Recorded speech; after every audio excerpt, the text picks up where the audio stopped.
শিক্ষার্থীরা, তোমাদেরকে সবাইকে স্বাগতম। আমি মোহাম্মদ রেজাউল করিম, প্রভাষক রসায়ন, সাতকানিয়া সরকারি কলেজ, চট্টগ্রাম। সাতকানিয়া সরকারি কলেজ, চট্টগ্রাম এর রসায়ন বিভাগের পক্ষ হতে তোমাদেরকে অভিনন্দন। যারা সাতকানিয়া সরকারি কলেজে ভর্তি হওয়ার সুযোগ পেয়েছো, তোমাদের মতো এরকম আরো অনেক ছাত্রছাত্রী সাতকানিয়া সরকারি কলেজে ভর্তি হওয়ার জন্য আবেদন করেছিল, কিন্তু তাদের মধ্য থেকে তোমরাই এই কলেজে ভর্তি হওয়ার যোগ্যতা অর্জন করেছো। সেজন্য তোমাদেরকে আবারও অভিনন্দন এবং শুভেচ্ছা। তো করোনাকালীন এই মহা দুর্যোগের সময় সারা বিশ্বের অধিকাংশ দেশের মতো আমাদের দেশেও শিক্ষা প্রতিষ্ঠান বন্ধ আছে। সরকার তোমাদের স্বাস্থ্যের কথা বিবেচনা করে এখনো পর্যন্ত শিক্ষা প্রতিষ্ঠানগুলো বন্ধ রেখেছে। সেজন্য তোমাদের লেখাপড়ার যাতে সমস্যা না হয় বা ক্ষতি না হয়, এই কারণে সরকারের পক্ষ থেকে অনলাইন ক্লাসের আয়োজন করা হয়েছে। আর সেই আয়োজনের অংশ হিসেবেই সাতকানিয়া সরকারি কলেজেও তোমরা যারা একাদশ শ্রেণীতে ভর্তি হয়েছ তাদের জন্য অনলাইন ক্লাসের আয়োজন করেছে। আশা করি এই অনলাইন ক্লাস থেকে তোমরা অনেকটাই উপকৃত হবা। সরাসরি ক্লাসে থাকলে যতটুকু উপকৃত হতো তার অধিকাংশই তোমরা যদি এই ক্লাসগুলো সঠিকভাবে ফলো করো, তাহলে তোমাদের সেই ক্ষতিটুকু তোমরা পুষিয়ে নিতে পারবে বলে এটা আমাদের বিশ্বাস। তো সাতকানিয়া সরকারি কলেজ চট্টগ্রামের একটা ঐতিহ্যবাহী কলেজ। এই কলেজে তোমার অধিকাংশ বিভাগেই সব টিচারগুলো কর্মরত আছে। তার মধ্যে রসায়ন বিভাগে 3 জন টিচার কর্মরত আছে। আমি আমাদের রসায়ন বিভাগে যারা কর্মরত আছে, আমি যে সমস্ত শিক্ষকবৃন্দ আছে তাদের পরিচয়টা তো প্রথমে তোমাদের সামনে একটু তুলে ধরছি। সাতকানিয়া সরকারি কলেজের রসায়ন বিভাগে আছেন জনাব মোহাম্মদ আলমগীর হোসেন, সহযোগী অধ্যাপক এবং বিভাগীয় প্রধান স্যার। আছেন জনাব ডক্টর বাবুল চন্দ্র নাথ, সহকারী অধ্যাপক, এবং আমি মোহাম্মদ রেজাউল করিম, প্রভাষক। আমরা এই 3 জন তোমাদের রসায়ন বিষয় নিয়ে আলোচনা করব। তো তোমাদের রসায়ন সম্পর্কিত যে কোনো সমস্যা তোমরা আমাদের সাথে সরাসরি বা মোবাইলের মাধ্যমে অথবা যে কোনো ইমেলের মাধ্যমে যোগাযোগ করতে পারবা, যতদিন পর্যন্ত কলেজ বন্ধ থাকে। আর কলেজ খুললে তো তখন সরাসরি আমাদের সাথে তোমরা দেখা করতে পারবা। তো তোমাদের পড়ালেখা সম্পর্কিত অথবা অন্য যে কোনো সম্পর্কিত সমস্যা যদি তোমরা আমাদের সাথে শেয়ার করার প্রয়োজন মনে করো বা আমাদের থেকে কোনো পরামর্শ প্রয়োজন আছে বলে মনে করো, তাহলে তোমরা আমাদেরকে জানাবা। আমরা চেষ্টা করব তোমাদের সেই সমস্যাটা সমাধান করার জন্য। আজকে অনলাইন ক্লাস এর প্রথম ক্লাস। ক্লাস আসলে সরাসরি ক্লাস হলে আমরা নিজেদের মধ্যে পরিচয় হওয়ার একটা সুযোগ থাকতো, কিন্তু যেহেতু অনলাইন ক্লাস, আমি তোমাদের সাথে বা তোমাদের পরিচয় জানার খুব একটা সুযোগ আমার তো নেই। তা আমরা যেই যারা এখানে কর্মরত আছি তাদের পরিচয়টা আমি সংক্ষেপে দিলাম। এরপরে সরাসরি যখন ক্লাস আরম্ভ হবে তখন তোমরা বিস্তারিত সরাসরি পরিচিত আমরা হওয়ার সুযোগ পাবো। তো এখানে যেহেতু তোমরা বিজ্ঞান বিভাগে ভর্তি হয়েছো, সুতরাং তোমাদের এই পড়ালেখা বেশি করে করতে হবে। তোমরা জানো বিজ্ঞান এর সাবজেক্টগুলো স্বাভাবিকভাবে একটু কঠিন, এবং বছরের শুরু থেকে যদি পড়ালেখা না করো তাহলে পরবর্তীতে সমস্যায় পড়তে হবে। আর ইন্টারমিডিয়েট হচ্ছে জীবনের সবচেয়ে গুরুত্বপূর্ণ সময়, এটাকে টার্নিং পয়েন্টও বলা হয়। কারণ এই ইন্টারমিডিয়েটের পরবর্তীতেই নির্ধারিত হবে তুমি কি হবা জীবনে, তোমার কেরিয়ার কি হবে। সেজন্য উচ্চশিক্ষা বা তোমার কেরিয়ার গঠনের জন্য এই ইন্টারমিডিয়েটের রেজাল্টটা খুবই গুরুত্বপূর্ণ। আর এই কারণে বছরের শুরু থেকে তোমাকে নিয়মিত পড়ালেখা করতে হবে। যদি তুমি নিয়মিত পড়ালেখা করো তাহলে তোমার রেজাল্টটা ভালো অবশ্যই হবে। সেজন্য চেষ্টা করবা বছরের শুরু থেকে পড়ালেখা করতে হবে। আর যেহেতু এখন সরাসরি ক্লাস নেই, আমাদের এই অনলাইন ক্লাসগুলো তোমরা ভালোভাবে দেখবা, বোঝার চেষ্টা করবা, এবং এক্ষেত্রে যদি তোমাদের কোনো সমস্যা হয় সেটা আমাদেরকে কমেন্টসের মাধ্যমে অথবা মোবাইলের মাধ্যমে জানাবা, তাহলে আমরা সেটা তোমাদের সমাধান করার চেষ্টা করব। তো মোট কথা হচ্ছে তোমাদেরকে বছরের শুরু থেকেই পড়ালেখা করতে হবে। যেহেতু তোমরা বিজ্ঞানের ছাত্র, বিজ্ঞানের কম্পিটিশনটা খুবই বেশি, বিজ্ঞানে যদি ভালো কিছু করতে হয় তাহলে রেজাল্ট খুব ভালো করতে হবে। যেন তেন রেজাল্ট দিয়ে তুমি বিজ্ঞান থেকে কেরিয়ার করতে পারবে না। ভালো কোথাও মেডিকেলে অথবা ইঞ্জিনিয়ারিং অথবা তুমি সরকারি বিশ্ববিদ্যালয়ে যদি ভর্তি হতে চাও তাহলে তোমাকে অবশ্যই অবশ্যই ভালো রেজাল্ট করতে হবে, এবং শুধু ভালো রেজাল্ট করলে হবে না, সেই ভালো রেজাল্টের সাথে সাথে তোমার বিজ্ঞানের বিষয়গুলো ভালোভাবে বুঝতে হবে।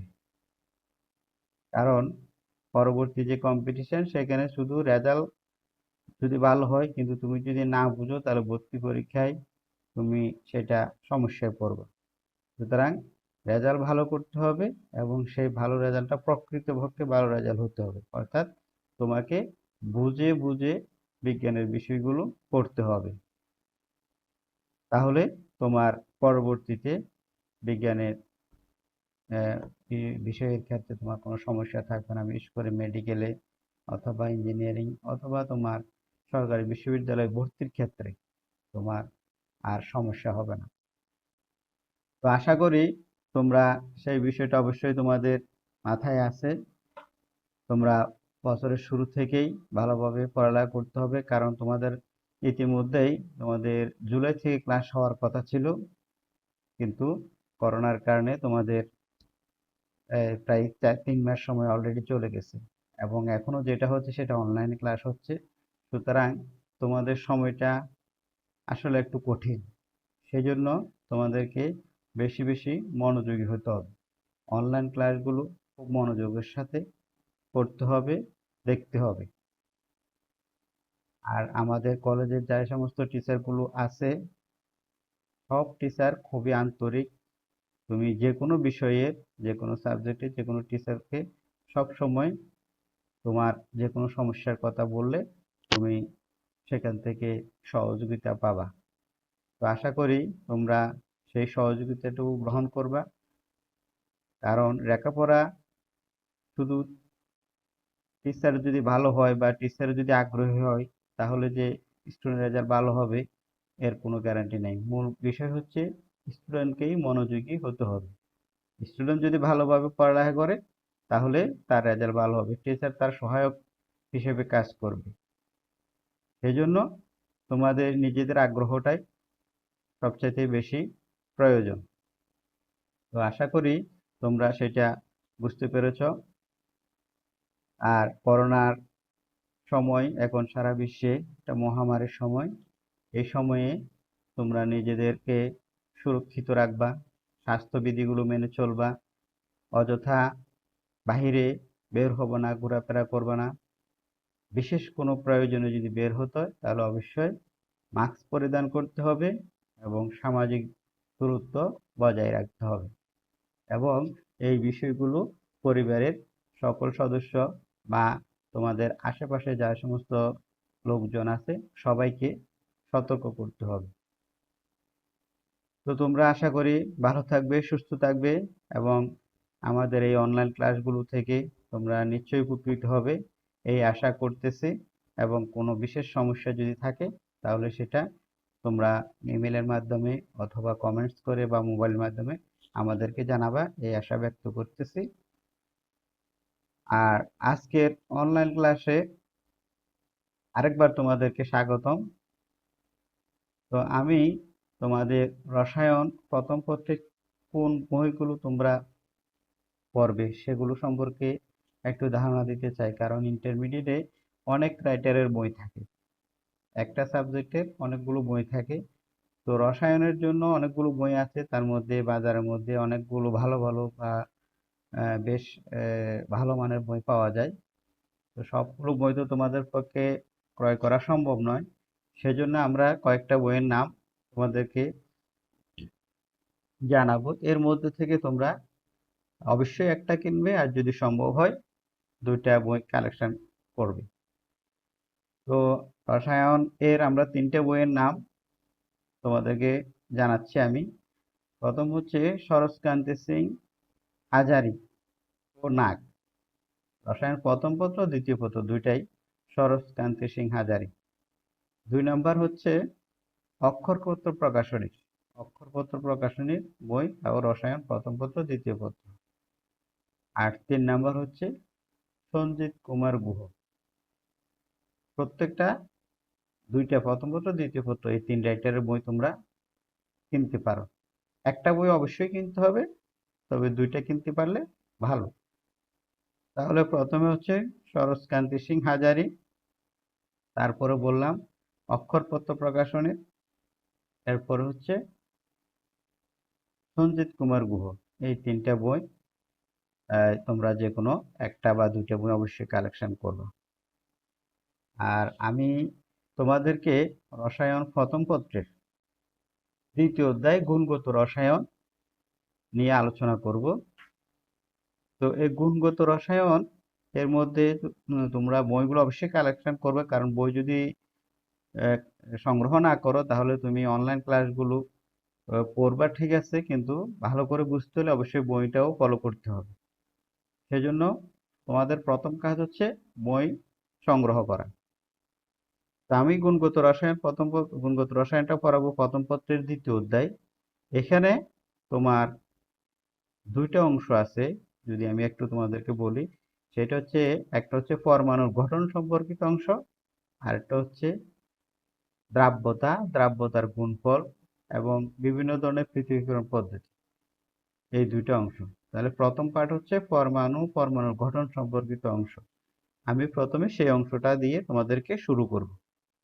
তাহলে আমরা আজকে উচ্চ মাধ্যমিক রসায়ন পত্রের প্রথম পত্র এর দ্বিতীয় অধ্যায় গুণগত রসায়ন, সেখান থেকে রাদারফোর্ডের পরমাণু মডেল নিয়ে আলোচনা করব।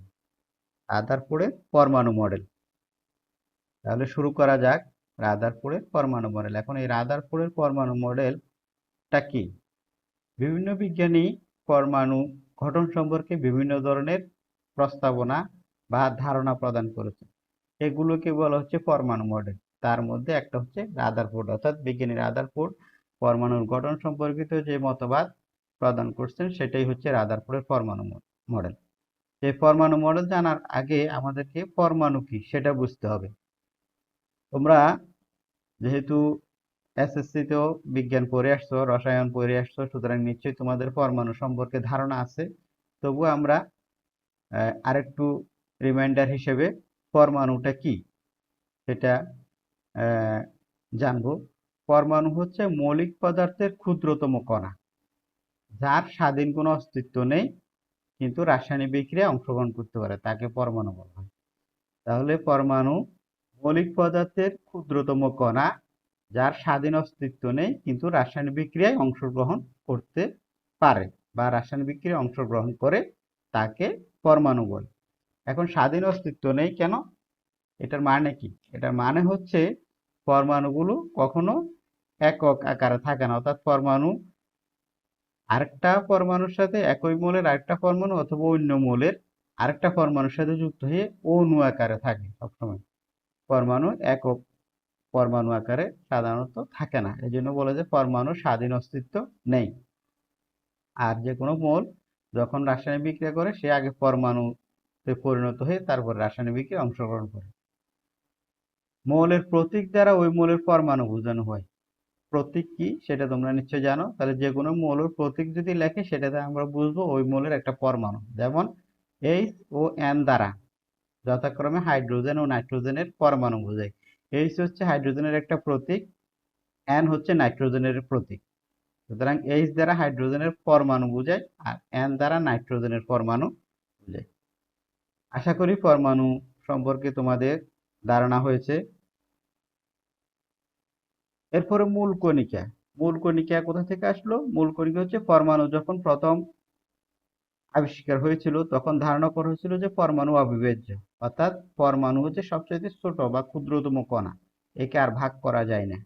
কিন্তু পরবর্তীতে দেখা গেল না, পরমাণুকে আরো ক্ষুদ্র ক্ষুদ্র অংশে ভাগ করা যায় এবং ভাগ করলে কতগুলো ক্ষুদ্রতম কণা পাওয়া যায়, এদেরকে বলা হচ্ছে মূল কণিকা।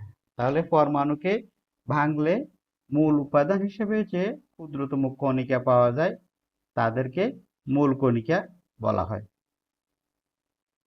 এই মূল কণিকা হচ্ছে তিন ধরনের: স্থায়ী মূল কণিকা, অস্থায়ী কণিকা এবং কম্পোজিট কণিকা। তাহলে পরমাণুকে আমরা যখন ভাঙবো এই তিন ধরনের কণিকা পাওয়া যাবে: স্থায়ী মূল কণিকা, অস্থায়ী মূল কণিকা, কম্পোজিট কণিকা। স্থায়ী মূল কণিকা কোনগুলো? স্থায়ী মূল কণিকা হচ্ছে যে সমস্ত সূক্ষ্ম কণা প্রতিটা পরমাণুর মধ্যে উপস্থিত থাকে, সব পরমাণুর মধ্যে উপস্থিত থাকবে সব সময়, তাদেরকে স্থায়ী মূল কণিকা বলা হয়। এরা হচ্ছে ইলেকট্রন, প্রোটন এবং নিউট্রন। তবে ব্যতিক্রম হচ্ছে হাইড্রোজেন পরমাণু। হাইড্রোজেন পরমাণুর মধ্যে কোনো নিউট্রন নেই। তিনটা স্থায়ী মূল কণিকার মধ্যে নিউট্রন হাইড্রোজেনের মধ্যে নেই। তাহলে স্থায়ী মূল কণিকা হচ্ছে যে সমস্ত মূল কণিকা সব পরমাণুতে উপস্থিত থাকে। এই তিনটা স্থায়ী মূল কণিকা হচ্ছে ইলেকট্রন, প্রোটন, নিউট্রন।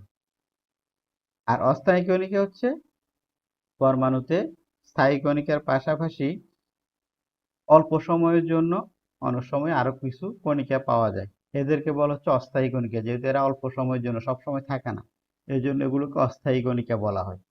আর এই অস্থায়ী কণিকাগুলো হচ্ছে ম্যাসন, পজিট্রন, পাইন, নিউট্রিনো ইত্যাদি। তো তোমরা এই নামগুলো অবশ্যই মনে রাখতে হবে, কারণ এই নামগুলো অনেক সময় অবজেক্টিভে আসে, নিচের কোনটি অস্থায়ী কণিকা, সেজন্য নামগুলো মুখস্থ রাখতে হবে। তাহলে যে সমস্ত সূক্ষ্ম কণিকা অল্প সময়ের জন্য পরমাণুতে উপস্থিত থাকে তাদেরকে বলা হচ্ছে অস্থায়ী কণিকা। এরা হচ্ছে ম্যাসন, পজিট্রন, পাইন, নিউট্রিনো ইত্যাদি। এরপর হচ্ছে কম্পোজিট কণিকা। কম্পোজিট কণিকা হচ্ছে অনেক সময় স্থায়ী মূল কণিকা এবং অস্থায়ী কণিকার সাথে কিছু ভারী কণিকা পরমাণুতে দেখা যায়। তাহলে স্থায়ী কণিকা এবং অস্থায়ী কণিকা ছাড়াও অনেক সময় কিছু ভারী কণিকা পরমাণুর মধ্যে পাওয়া যায়, এদেরকে বলা হচ্ছে কম্পোজিট কণিকা। যেমন ডিউটেরন, আলফা কণা, এগুলো হচ্ছে কম্পোজিট কণিকা। তাহলে তুমি এই তিন ধরনের কণিকার উদাহরণগুলো অবশ্যই মনে রাখবা, অবজেক্টিভের জন্য ইম্পর্টেন্ট। নিশ্চয়ই তোমরা বুঝতে পেরেছ। এখন এই তিন ধরনের কণিকার মধ্যে স্থায়ী মূল কণিকা তিনটি: ইলেকট্রন, প্রোটন, নিউট্রন। এই তিনটা সম্পর্কে আমাদেরকে একটু বিস্তারিত জানতে হবে, কারণ এগুলো থেকে অবজেক্টিভও আছে প্রশ্ন, অথবা আমরা গাণিতিক সমস্যা যেগুলো আছে সেগুলো করার জন্য এগুলো লাগবে। তাহলে তিনটা স্থায়ী মৌলিক কণিকা ছিল ইলেকট্রন, প্রোটন এবং নিউট্রন। এই তিনটা স্থায়ী মূল কণিকা। তার মধ্যে ইলেকট্রন, প্রোটন, নিউট্রন এই তিনটার ভর, চার্জ, অবস্থান এবং আবিষ্কারক, এই জিনিসগুলো মনে রাখতে হবে। অর্থাৎ ইলেকট্রনের ভর কত, ইলেকট্রনের চার্জ কত, ইলেকট্রন পরমাণুতে কোথায় অবস্থিত, এবং ইলেকট্রনের তোমার আবিষ্কারক কে, এই তিনটে বিষয় মনে রাখতে হবে, চারটে বিষয়। তাহলে ইলেকট্রনের ভর হচ্ছে 9.11 ইন্টু 10⁻28 গ্রাম। এটা ইলেকট্রনের ভর 9.11 ইন্টু 10⁻28 গ্রাম। কেজিতে হলে 10⁻31 গ্রাম হবে। আর ইলেকট্রনের চার্জ হচ্ছে 1.6 -1.6 ইন্টু 10⁻19 কুলম, -1.6 ইন্টু 10⁻19 কুলম। ইলেকট্রনের চার্জ তো নেগেটিভ, আর ইলেকট্রনের অবস্থান হচ্ছে নিউক্লিয়াসের বাহিরে। ইলেকট্রন নিউক্লিয়াসের বাহিরে ঘুরে, সবসময় ঘূর্ণায়মান অবস্থায় নিউক্লিয়াসের বাহিরে। এবং ইলেকট্রন আবিষ্কার করছে J J Thomson, sir J J Thomson. তাহলে ইলেকট্রন সম্পর্কে এই চারটা তথ্য অবশ্যই অবশ্যই তোমাদেরকে মনে রাখতে হবে। ঠিক একইভাবে দ্বিতীয় স্থায়ী কণিক হচ্ছে প্রোটন। প্রোটনের ভর 1.672 ইন্টু 10 ইনভার্স 24 গ্রাম। এটা হচ্ছে প্রোটনের ভর। প্রোটনের চার্জ আর ইলেকট্রনের চার্জ একই সমান, তবে ইলেকট্রনের চার্জ নেগেটিভ, প্রোটনের চার্জ পজিটিভ। অতএব প্রোটনের চার্জ হচ্ছে +1.6 10 ইনভার্স 19 কুলম্ব। আর প্রোটনের অবস্থান হচ্ছে নিউক্লিয়াসের মধ্যে, প্রোটন নিউক্লিয়াসে অবস্থান করে। এরপরে প্রোটন আবিষ্কার করছে বিজ্ঞানী রাদারফোর্ড। প্রোটন বিজ্ঞানী রাদারফোর্ড আবিষ্কার করছে। তৃতীয় স্থায়ী কণিক হচ্ছে নিউট্রন। নিউট্রন হচ্ছে 1.675 ইন্টু 10 ইনভার্স 24 গ্রাম। 1.675 ইন্টু 10 ইনভার্স 24 গ্রাম। নিউট্রনের কোনো চার্জ নেই, নিউট্রন হচ্ছে চার্জবিহীন। আর নিউট্রনও প্রোটনের মতো নিউক্লিয়াসের মধ্যে অবস্থান করে, নিউক্লিয়াসে অবস্থান করে, এবং এটা আবিষ্কার করছে বিজ্ঞানী চ্যাডউইক। তাহলে ইলেকট্রন, প্রোটন, নিউট্রন এই তিনটা স্থায়ী মূল কণিকা সম্পর্কে এই তথ্যগুলো অবশ্যই অবশ্যই মুখস্থ রাখতে হবে, মনে রাখতে হবে, কারণ এগুলো অবজেক্টিভ এবং গাণিতিক সমস্যা সমাধানের জন্য প্রয়োজন হবে। তো আশা করি তিনটা স্থায়ী মূল কণিকা সম্পর্কে তোমরা এই তথ্যগুলো জেনে রাখবা। এরপরে এই তিনটা স্থায়ী কণিকা ছাড়া আরো কিছু বিষয় আছে, সেগুলো নিয়ে আমরা একটু আলাপ করব। যেমন আইসোটোপ। আইসোটোপ হচ্ছে একই পারমাণবিক সংখ্যা বিশিষ্ট পরমাণু, অর্থাৎ যে সমস্ত পরমাণুর পারমাণবিক সংখ্যা একই বা সমান কিন্তু ভর সংখ্যা ভিন্ন, তাদেরকে আইসোটোপ বলা হয়। তাহলে যে সমস্ত পরমাণুর পারমাণবিক সংখ্যা বা প্রোটন সংখ্যা সমান কিন্তু নিউট্রন সংখ্যা অসমান বা ভিন্ন, ফলে ভর সংখ্যাও ভিন্ন হয়। বা সংক্ষেপে আমরা বলতে পারি প্রোটন বা পারমাণবিক সংখ্যা সমান কিন্তু ভর সংখ্যা ভিন্ন, তাদেরকে পরস্পরের আইসোটোপ বলা হয়। যেমন হাইড্রোজেনের তিনটা আইসোটোপ আছে, হাইড্রোজেন, ডিউটেরিয়াম, ট্রিটিয়াম। এই তিনটারই পারমাণবিক সংখ্যা কিন্তু 1, অর্থাৎ পারমাণবিক সংখ্যা 1। এখানেও 1, এখানে 1, এখানে 1। বাম পাশের নিচে যেটা লেখা ওইটাকে পারমাণবিক সংখ্যা বা প্রোটন সংখ্যা। তাহলে তিনটার পারমাণবিক সংখ্যা সমান কিন্তু ভর সংখ্যা বাম পাশে উপরে এটা হচ্ছে ভর সংখ্যা, এটার 1, এটা 2, আর এখানে হচ্ছে 3। তাহলে যে সমস্ত পরমাণুর পারমাণবিক সংখ্যা সমান কিন্তু ভর সংখ্যা ভিন্ন, তাদেরকে পরস্পরের আইসোটোপ বলা হয়। একইভাবে কার্বনের আইসোটোপ হচ্ছে কার্বন 12, কার্বন 13, কার্বন 14। সবগুলোর পারমাণবিক সংখ্যা হচ্ছে 6 কিন্তু ভর সংখ্যা 12, 13, 14, মানে ভর সংখ্যা ভিন্ন। তাহলে এগুলো সবগুলো হচ্ছে কার্বনের আইসোটোপ। আইসোটোপ সম্পর্কে আরেকটু তথ্য। আইসোটোপ গুলো হচ্ছে যেহেতু পারমাণবিক সংখ্যা সমান, তারা একই মৌলের পরমাণু। আইসোটোপ সমূহ একই মৌলের পরমাণু, যেমন এই তিনটে আইসোটোপ হাইড্রোজেনের, আর এই তিনটে আইসোটোপ কার্বনের, এই তিনটা কার্বনের পরমাণু। তাহলে আইসোটোপ গুলো একই মৌলের পরমাণু। আর পর্যায় সারণীতে এরা একই স্থানে অবস্থান করে, যেহেতু একই মৌলের পরমাণু সুতরাং তারা পর্যায় সারণীতে একই স্থানে অবস্থান করবে। এবং আইসোটোপের ভৌত রাসায়নিক ধর্ম একই, যেহেতু পারমাণবিক সংখ্যা সমান, কারণ মৌলের ধর্ম মূলত নির্ভর করে পারমাণবিক সংখ্যা বা প্রোটন সংখ্যা উপরে। প্রোটন সংখ্যা বা প্রোটন সংখ্যা হচ্ছে ইলেকট্রন সংখ্যার সমান, ইলেকট্রন সংখ্যার উপরে নির্ভর করে। তো যেহেতু এদের সমান প্রোটন সংখ্যা, সেই জন্য আইসোটোপ গুলোর রাসায়নিক ধর্ম একই হবে। তৃতীয় হচ্ছে আইসোবার। আইসোবার কারা? যে সমস্ত পরমাণুর ভর সংখ্যা সমান কিন্তু পারমাণবিক সংখ্যা এবং নিউট্রন সংখ্যা ভিন্ন, তাদেরকে বলা হচ্ছে আইসোবার। যে সমস্ত পরমাণুর ভর সংখ্যা সমান কিন্তু পারমাণবিক প্রোটন সংখ্যা বা নিউট্রন সংখ্যা ভিন্ন হয়, তাদেরকে আইসোবার বলা হয়। যেমন কপার 65 এবং জিঙ্ক 65, এই দুইটা মৌল হচ্ছে পরস্পরের আইসোবার, কারণ এদের ভর সংখ্যা সমান। এখানে ভর সংখ্যা 65, এখানেও ভর সংখ্যা 65। তাহলে ভর সংখ্যা সমান কিন্তু এই পারমাণবিক সংখ্যা বা প্রোটন সংখ্যা ভিন্ন, ফলে বিয়োগফল যেটা সেটা হচ্ছে নিউট্রন সংখ্যা, নিউট্রন সংখ্যা ভিন্ন হবে। তাহলে ভর সংখ্যা সমান হওয়ার কারণে কপার এবং জিঙ্ক এই দুইটা পরস্পর আইসোবার। তদ্রূপ কার্বন 14 এবং নাইট্রোজেন 14 দুইটা পরস্পর আইসোবার, কারণ দুটোটার ভর সংখ্যা 14। কার্বন 14 নাইট্রোজেনেরও এখানে 14। তাহলে এদের ভর সংখ্যা সমান, সুতরাং এরা পরস্পরের আইসোবার। তাহলে আইসোবার গুলো আমরা কি দেখতে পেলাম? আইসোবার গুলো যেহেতু প্রোটন সংখ্যা ভিন্ন, তাহলে আইসোবার গুলো হচ্ছে ভিন্ন ভিন্ন মৌলের পরমাণু। যেমন এখানে এটা কপারের পরমাণু, এটা জিঙ্কের পরমাণু, এখানে একটা কার্বনের পরমাণু, একটা নাইট্রোজেন। তাহলে আইসোবার গুলো হচ্ছে ভিন্ন ভিন্ন মৌলের পরমাণু হবে। আর আইসোবারে যেহেতু প্রোটন সংখ্যা ভিন্ন থাকে বা পারমাণবিক সংখ্যা ভিন্ন থাকে, ইলেকট্রন সংখ্যা ভিন্ন হয়, ফলে সেই জন্য তাদের ভৌত রাসায়নিক ধর্ম ভিন্ন হবে। তৃতীয় হচ্ছে আইসোটোন। আইসোটোন হচ্ছে ওই সমস্ত পরমাণু যাদের নিউট্রন সংখ্যা সমান কিন্তু ভর সংখ্যা এবং পারমাণবিক সংখ্যা ভিন্ন, তাদেরকে পরস্পরের আইসোটোন বলা হয়। তাহলে আইসোটোন হচ্ছে নিউট্রন সংখ্যা সমান কিন্তু প্রোটন সংখ্যা ও ভর সংখ্যা ভিন্ন, তাদেরকে পরস্পর আইসোটোন বলা হয়। যেমন কার্বন 14, অক্সিজেন 16, এই দুইটা পরস্পর আইসোটোন। কেন? কারণ 14 হচ্ছে ভর সংখ্যা এখানে, আর 6 হচ্ছে পারমাণবিক সংখ্যা। তো ভর সংখ্যা থেকে পারমাণবিক সংখ্যা বিয়োগ দিলে নিউট্রন সংখ্যা পাওয়া, 6 থেকে 14 থেকে 6 গেলে কত? 8। ঠিক একইভাবে 16 ভর সংখ্যা আর 8 হচ্ছে পারমাণবিক সংখ্যা, তাহলে 16 থেকে 8 গেলে 8। তাহলে দুটোটার নিউট্রন সংখ্যা হচ্ছে 8। তাহলে নিউট্রন সংখ্যা সমান, এই জন্য এরা হচ্ছে পরস্পরের আইসোটোপ। ঠিক একইভাবে সিলিকন 30, ফসফরাস 31, সালফার 32, এরা পরস্পরের আইসোটোন।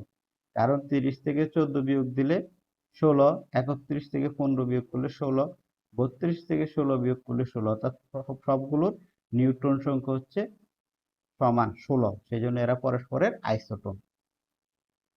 আইসোটোন গুলো একই রকমের আইসোবারের মতো ভিন্ন ভিন্ন মৌলের পরমাণু। এখানে কার্বন আর অক্সিজেন ভিন্ন ভিন্ন মৌলের পরমাণু, এখানে সিলিকন, ফসফরাস, সালফার তিনটে ভিন্ন ভিন্ন মৌলের পরমাণু। তাহলে আইসোটোন গুলো হচ্ছে ভিন্ন ভিন্ন মৌলের পরমাণু। আইসোটোন গুলোর ভৌত ধর্ম এবং রাসায়নিক ধর্ম ভিন্ন হবে, কারণ এদের প্রোটন সংখ্যা ভিন্ন। ফলে আইসোবারের মতো আইসোটোনেরও ভৌত এবং রাসায়নিক ধর্ম ভিন্ন। তাহলে এই তিন ধরনের পরমাণু, আইসোটোপ, আইসোবার, আইসোটোন। আরেক ধরনের আছে, সেটা হচ্ছে আইসোইলেকট্রিক। যাদের ইলেকট্রন সংখ্যা সমান থাকে তাদেরকে আইসোইলেকট্রিক বলা হয়। তো আমরা এই তিনটে থেকে একটু মনে রাখার জন্য বলি, আইসোটোপ কি সমান? আইসোটোপের হচ্ছে পারমাণবিক সংখ্যা বা প্রোটন সংখ্যা সমান। তাহলে মনে রাখতে হবে আইসোটোপের লাস্টে প আছে, আর প্রোটন সংখ্যা এর প আছে, অথবা পারমাণবিক সংখ্যা যদি বলো তাহলে প আছে। তাহলে আইসোটোপের প্রোটন বা পারমাণবিক সংখ্যা সমান আর ভর সংখ্যা ভিন্ন হবে। ঠিক একইভাবে আইসোভারে এখানে ভার আছে, এর এখানে ভর। তাহলে মনে রাখার জন্য আইসোবারের ভর সংখ্যা সমান আর প্রোটন এবং নিউট্রন সংখ্যা কি ভিন্ন হবে। আইসোটোন লাস্টে দন্তন্য আছে, আর নিউট্রন এটাও শুরু দন্তন্য দিয়ে। তাহলে আইসোটোন হচ্ছে যাদের নিউট্রন সংখ্যা সমান, যাদের নিউট্রন সংখ্যা সমান তাদেরকে আইসোটোন বলে। এইভাবে তোমরা মনে রাখলে তাহলে কোনটা কোন পরস্পর আইসোটোপ বা কোনগুলো পরস্পর আইসোভার, পরস্পর আইসোটোন, এই বিষয়গুলো সহজে তোমরা বের করতে পারবা যদি এইভাবে মনে রাখো। আইসোটোপের প, প্রোটনের প বা পারমাণবিক সংখ্যার প, তাহলে আইসোটোপের প্রোটন বা পারমাণবিক সংখ্যা সমান, আইসোভারের ভর সংখ্যা সমান, আর আইসোটোনের নিউট্রন সংখ্যা সমান। তাহলে এগুলো মনে রাখতে হবে। এরপরে আমরা রাদারফোর্ডের পরমাণু মডেল আলোচনা করার কথা ছিল। এখন রাদারফোর্ডের পরমাণু মডেল আলোচনা করার জন্য রাদারফোর্ড যে মডেলটা দিয়েছিল সেই মডেলটা উনি কিভাবে পেল, সেটা করার জন্য উনি একটা পরীক্ষা করে পরমাণু গঠনটা উনি প্রদান করছিল। তো সেই পরীক্ষাটা সম্পর্কে আমাদের আগে জানতে হবে। এটা হচ্ছে রাদারফোর্ডের আলফা কণা বিচ্ছুরণ পরীক্ষা। এই পরীক্ষার মাধ্যমে উনি পরমাণু সম্পর্কে ওনার মতবাদগুলো প্রদান করছিল। তাহলে আমরা রাদারফোর্ডের আলফা কণা বিচ্ছুরণ পরীক্ষাটা দেখব। এই পরীক্ষায় কি কি উপকরণ ছিল সেটা আগে আমরা একটু দেখি। উপকরণের মধ্যে প্রথম ছিল তেজস্ক্রিয় মৌল থেকে নির্গত আলফা কণা। যে কোনো একটা তেজস্ক্রিয় মৌল থেকে আলফা কণা নির্গত করছে। 2 নম্বর ছিল একটা পাতলা সোনার পাত। 0.0004 সেন্টিমিটার ব্যাসে। এরপরে জিঙ্ক সালফাইড প্রলেপযুক্ত একটা পর্দা, জিঙ্ক সালফাইডের আবরণযুক্ত একটা পর্দা, এই তিনটা উপকরণ উনি পরীক্ষাটা করার জন্য ব্যবহার করেছিলেন। তাহলে তেজস্ক্রিয় মৌল থেকে নির্গত আলফা কণা, পাতলা সোনার পাত এবং জিঙ্ক সালফাইড আবরণযুক্ত একটা পর্দা। আমরা যদি পরীক্ষাটার একটু দেখি, এটা হচ্ছে রাদারফোর্ডের আলফা কণা পরীক্ষার চিত্র। এটা হচ্ছে লেডের একটা ব্লক, যেখান থেকে তেজস্ক্রিয় আইসোটোপ, তেজস্ক্রিয় মৌল, এটা এখান থেকে আলফা কণা বের হয়। তাহলে এখান থেকে আলফা কণা বের হবে। আর এটা হচ্ছে একটা পাতলা স্বর্ণের পাত, এইটা হচ্ছে জিঙ্ক সালফাইড প্রলেপযুক্ত একটা পর্দা, জিঙ্ক সালফাইড প্রলেপযুক্ত একটা পর্দা এই অংশটা। জিঙ্ক সালফাইড প্রলেপযুক্ত কেন? জিঙ্ক সালফাইডের উপরে এসে আলফা কণা পড়লে সেটা জ্বলে উঠে, অর্থাৎ এখানে আলো দেখা যায়, উজ্জ্বল হয়ে যায়। তাহলে এই তিনটে উপকরণ উনি ব্যবহার করছিল। তো এটার পরীক্ষাটা কিভাবে করছে? এখান থেকে যে আলফা কণাগুলো বের হয় সেগুলো সোজা দিকে উনি নিক্ষেপ করছে, করলে সেগুলো স্বর্ণের পাত ভেদ করছে। তাহলে উনি এই পরীক্ষাটা করে দেখলো যে তিনটে পর্যবেক্ষণ পেল। তাহলে এই স্বর্ণে লেডের ব্লক থেকে আলফা কণা নির্গত করলো, সে আলফা কণাগুলো স্বর্ণের পাত এসে আঘাত করলো, করার পরে কি ঘটনাটা ঘটলো সেটাই উনি পর্যবেক্ষণ করলো। এখান থেকে উনি তিনটে পর্যবেক্ষণ পেল। এক নম্বর হচ্ছে অধিকাংশ আলফা কণা ধাতব পাত মানে স্বর্ণের পাত ভেদ করে সোজা জিঙ্ক সালফাইড পর্দায় আঘাত করে। এটা ছিল ওনার এক নম্বর পর্যবেক্ষণ। অধিকাংশ আলফা কণা সোজাসুজি চলে যায়, মানে এদের গতিপথের কোনো পরিবর্তন হয় না। দুই নম্বর পর্যবেক্ষণ হচ্ছে অল্প কিছু আলফা কণা সামান্য কোণে বেঁকে যায়, সামান্য কোণে বিক্ষেপিত হয়ে পিছনের দিকে চলে আসে। আর তিন নম্বর পর্যবেক্ষণ হচ্ছে অতি অল্প সংখ্যক আলফা কণা প্রায় 20,000-এর মধ্যে একটি বিপরীত দিকে চলে আসে। তাহলে আলফা কণা বিচ্ছুরণ পরীক্ষার মাধ্যমে উনি এই তিনটা পর্যবেক্ষণ দেখলো। প্রথমটা ছিল অধিকাংশ আলফা কণা স্বর্ণের পাত বা ধাতব পাত ভেদ করে সোজাসুজি জিঙ্ক সালফাইড পর্দায় আঘাত করে। দুই নম্বর পর্যবেক্ষণ সামান্য কিছু আলফা কণা অল্প কোণে বিক্ষেপিত হয়ে পিছন দিকে চলে আসে।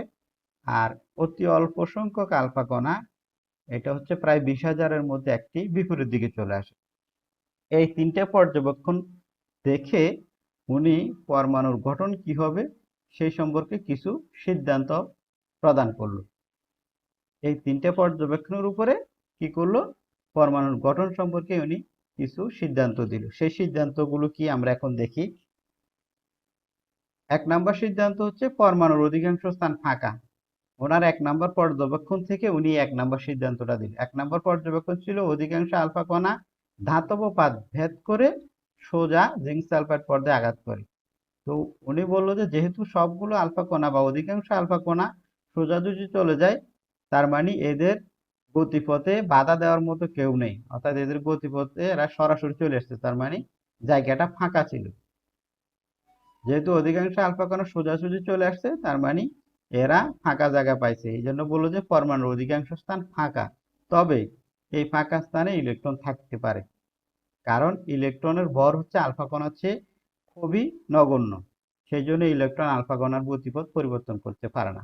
তাহলে উনি বললো যে অধিকাংশ স্থান ফাঁকা, তবে এই ফাঁকা জায়গায় ইলেকট্রন থাকতে পারে।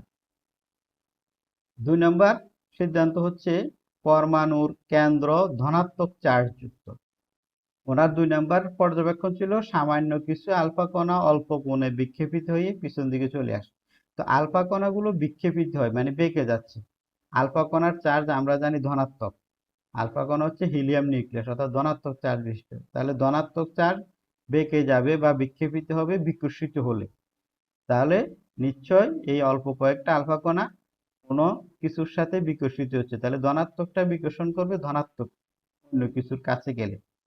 সেজন্য উনি বললো যে এই পরমাণুর কেন্দ্রে ধনাত্মক কিছু আছে, যে ধনাত্মকটা এই আলফা কণাগুলোকে বিকর্ষণ করে। এটা থেকে উনি বললো যে পরমাণুর কেন্দ্র ধনাত্মক চার্জ যুক্ত। তারপরে বললো যে পরমাণুর কেন্দ্রে পরমাণুর প্রায় সমগ্র ভর অতি ক্ষুদ্র স্থান দখল করে আছে। তিন নম্বর পর্যবেক্ষণ ছিল কি অতি অল্প সংখ্যক আলফা কণা বিপরীত দিকে ফিরে আসে, অর্থাৎ প্রায় 20,000-এর মধ্যে একটি আলফা কণা বিপরীত দিকে ফিরে আসে। এখন কোন একটা বস্তু সোজা বিপরীত দিকে কখন ফিরে আসবে? যদি সে তার থেকেও আরো অনেক বড় কোনো কিছুর সাথে বাধাপ্রাপ্ত হয় বা আঘাতপ্রাপ্ত হয়। যেমন একটা ফুটবলকে যদি আমি একটা মার্বেল বল দ্বারা আঘাত করি, মার্বেলটা পিছনের দিকে চলে আসবে, ফুটবলটা তার জায়গায় থাকবে। তো সেজন্য উনি বললো যে যেহেতু খুব নগণ্য বা খুব অল্প সংখ্যক 20,000-এর মধ্যে একটি আলফা কণা বিপরীত দিকে আসে, তার মানে একটা ছোট জায়গায় খুব ভারী একটা বস্তু আছে। এই পর্যবেক্ষণ থেকে উনি এই কথাটা বললো যে পরমাণুর কেন্দ্রে পরমাণুর প্রায় সমগ্র ভর খুব ক্ষুদ্র একটা স্থানে দখল করে আছে। পরমাণুর আকারের তুলনায় নিউক্লিয়াসের আকার খুবই ছোট। যেহেতু নিউক্লিয়াস পরমাণু কেন্দ্রে ধনাত্মক চার্জ বিশিষ্ট এবং নিউক্লিয়াসটা পরমাণুর ভিতরে একটা ক্ষুদ্র জায়গায় অবস্থান করতেছে, সেজন্য উনি বললো যে পরমাণুর আকারের তুলনায় নিউক্লিয়াসের আকার খুবই ছোট। আমরা এই সিদ্ধান্তগুলো রাদারফোর্ড তার পর্যবেক্ষণ থেকে মানে আলফা কণা বিচ্ছুরণ পরীক্ষা থেকে দিল। এগুলোকে উনি আরেকটু মডিফাই করে পরমাণু গঠন সম্পর্কিত যে প্রস্তাবটা দিল সেটাই হচ্ছে রাদারফোর্ডের পরমাণু মডেল। তো রাদারফোর্ডের পরমাণু মডেল তাহলে আমরা এখন দেখি।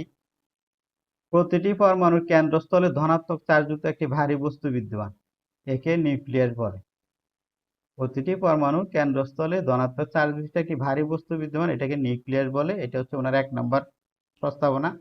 নিউক্লিয়াসের আকার সমগ্র পরমাণুর তুলনায় খুবই ক্ষুদ্র। পরমাণুর ব্যাস হচ্ছে 10⁻8 সেন্টিমিটার আর নিউক্লিয়াসের ব্যাস হচ্ছে 10⁻13 সেন্টিমিটার। তাহলে নিউক্লিয়াসটা পরমাণুর চেয়ে অনেক ছোট। পরমাণুর সমস্ত ভর নিউক্লিয়াসে পুঞ্জীভূত থাকে। পরমাণুর সমস্ত ভর নিউক্লিয়াসের মধ্যে জমা হয়ে থাকে। তাহলে পরমাণুর পুরো ভরটাই হচ্ছে মূলত আসলে নিউক্লিয়াসের ভরটাই হচ্ছে পরমাণুর ভর। সৌরজগতে সূর্যের চারিদিকে ঘূর্ণায়মান গ্রহের মতো পরমাণুর ইলেকট্রনগুলো নিউক্লিয়াসের চারিদিকে ঘূর্ণায়মান থাকে। সৌরজগতে সূর্যের চারিদিকে যেমন গ্রহগুলো ঘুরে, যেমন সূর্যের চারিদিকে আমাদের পৃথিবী ঘুরে, ঠিক একইভাবে পরমাণুর ইলেকট্রনগুলো নিউক্লিয়াসের চারিদিকে ঘুরে। তো ধনাত্মক চার্জ বিশিষ্ট নিউক্লিয়াস এবং ঋণাত্মক চার্জ বিশিষ্ট ইলেকট্রনের মধ্যে একটা আকর্ষণ বল কাজ করে। এই আকর্ষণ বলটা ইলেকট্রনকে কেন্দ্রের দিকে মানে নিউক্লিয়াসের দিকে টানে, সেজন্য এটাকে বলা হচ্ছে কেন্দ্রমুখী বল। আর কোন একটা বস্তুকে যদি তুমি ঘুরাইতে থাকো বৃত্তাকারে, তাহলে সেটা বাহিরের দিকে একটা বল অনুভব করে। যেমন একটা সুতার মধ্যে যদি তুমি একটা কোনো পাথর বেঁধে ঘুরাও আঙ্গুলে বেঁধে, তাহলে দেখবে যে এটা বাহিরের দিকে তোমাকে আঙ্গুলটাকে টানতেছে, অর্থাৎ এটা একটা বহির্মুখী বল। তো এই দুইটা বল পরস্পর সমান, সেই জন্য নিউক্লিয়াসের চারিদিকে ইলেকট্রনগুলো ঘুরতে থাকে। আর উনি যেহেতু পরমাণু মডেলটাকে সৌরজগতের সাথে তুলনা করছে, এই জন্য রাদারফোর্ডের পরমাণু মডেলটাকে সৌর মডেলও বলা হয় বা সোলার সিস্টেম অ্যাটম মডেলও বলা হয়। সোলার সিস্টেম অ্যাটম মডেল বলা হয়। পরমাণুতে ইলেকট্রন এবং প্রোটন সংখ্যা সমান। এরপরে বললো যে পরমাণুতে ইলেকট্রন প্রোটন সংখ্যা সমান, কারণ পরমাণু স্বাভাবিক অবস্থায় চার্জ নিরপেক্ষ থাকে। এটা হচ্ছে রাদারফোর্ডের পরমাণু মডেল। তো এই মডেলটা তখন পরমাণুর গঠন সম্পর্কে একটা বিশেষ গুরুত্বপূর্ণ অবদান রেখেছিল, কিন্তু এই মডেলের আরো অনেকগুলো তোমার সীমাবদ্ধতা আছে। অর্থাৎ পরমাণুর অনেক গঠন সম্পর্কিত অনেক কিছু এই মডেলটা ব্যাখ্যা করতে পারে না। সেই সীমাবদ্ধতাগুলো আমরা একটু দেখি। একটা হচ্ছে সৌরজগতের সাথে তুলনা করছে উনি পরমাণুটাকে। এটা একটা ভুল ছিল। কারণ হচ্ছে সৌরজগতে গ্রহ এবং উপগ্রহগুলো হচ্ছে চার্জ নিরপেক্ষ, আর পরমাণুর ইলেকট্রন এবং প্রোটন এগুলো হচ্ছে ঋণাত্মক এবং ধনাত্মক চার্জ বিশিষ্ট। ফলে চার্জযুক্ত বস্তুর সাথে চার্জবিহীন বস্তুর তুলনা কখনো তোমার চলে না। তাহলে এইটা একটা ভুল ছিল, যেহেতু উনি চার্জযুক্ত বস্তুর সাথে চার্জবিহীন বস্তুর তুলনা করছে। এটা ছিল ওনার 1 নাম্বার সীমাবদ্ধতা। 2 নম্বর সীমাবদ্ধতা হচ্ছে ম্যাক্সওয়েলের তত্ত্বানুসারে রাদারফোর্ডের পরমাণু মডেলের স্থায়িত্ব নেই। ম্যাক্সওয়েল উনি একটা তথ্য প্রদান করলো। সেই তথ্যটা কি? সেটা হচ্ছে যদি কোনো চার্জিত বস্তু বা কণা বৃত্তাকারে ঘুরে, তাহলে সে অনবরত শক্তি বিকিরণ করে এবং শক্তি বিকিরণ করতে করতে তার এই, বৃত্তাকার পথের ব্যাসার্ধ আস্তে আস্তে কমে যায়, ফলে সে একসময় কেন্দ্রে পতিত হয়। এটা হচ্ছে ম্যাক্সওয়েলের তত্ত্ব। তাহলে ইলেকট্রন যেহেতু চার্জিত বস্তু, সে বৃত্তাকারে ঘুরলে শক্তি বিকিরণ করে করে একসময় কেন্দ্রে মানে নিউক্লিয়াসে পতিত হবে, ফলে পরমাণু মডেলের আর কোনো স্থায়িত্ব থাকবে না। যেমন এখানে আমরা যদি দেখি, এই যে ইলেকট্রনটা যদি ঘুরতে থাকে তাহলে সে শক্তি বিকিরণ করবে। শক্তি বিকিরণ করতে করতে তার বৃত্তাকার পথের ব্যাসার্ধ আস্তে আস্তে কমে যাচ্ছে, ফলে সে একসময় এসে সে কেন্দ্রে পতিত হবে। যখন কেন্দ্রে পতিত হবে তখন তার এই পরমাণুর এই মডেলটার স্থায়িত্ব থাকবে না। তাহলে ম্যাক্সওয়েলের তত্ত্ব অনুযায়ী রাদারফোর্ডের পরমাণু মডেলে কোনো স্থায়িত্ব নেই। এর তৃতীয় নম্বর হচ্ছে আবর্তনশীল ইলেকট্রনের কক্ষপথের আকার ও আকৃতি সম্বন্ধে কোনো ধারণা নেই।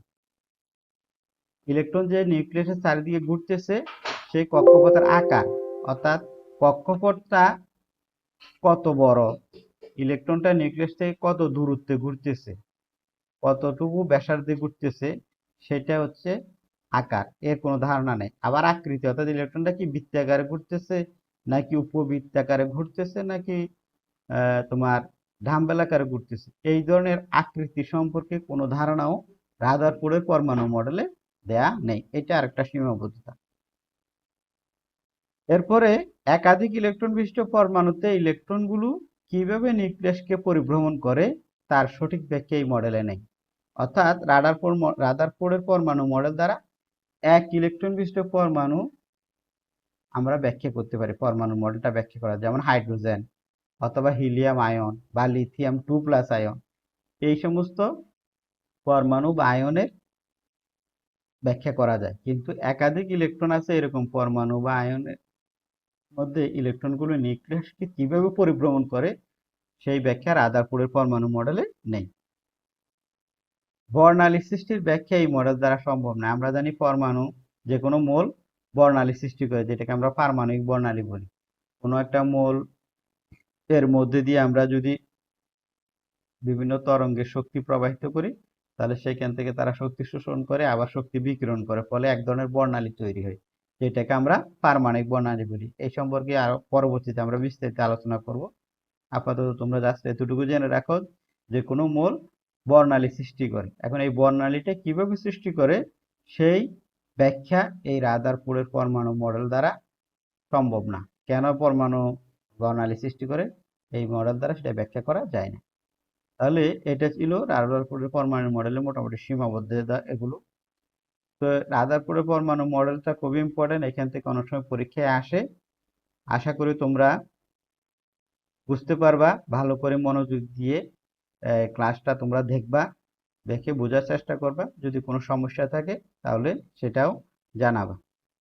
তো আজকে এতটুকু। আগামীতে আমরা এর পরবর্তীতে বোরের পরমাণু মডেল নিয়ে আলোচনা করব। সবাই সুস্থ থাকো, ভালো থাকো। সবাইকে অসংখ্য ধন্যবাদ।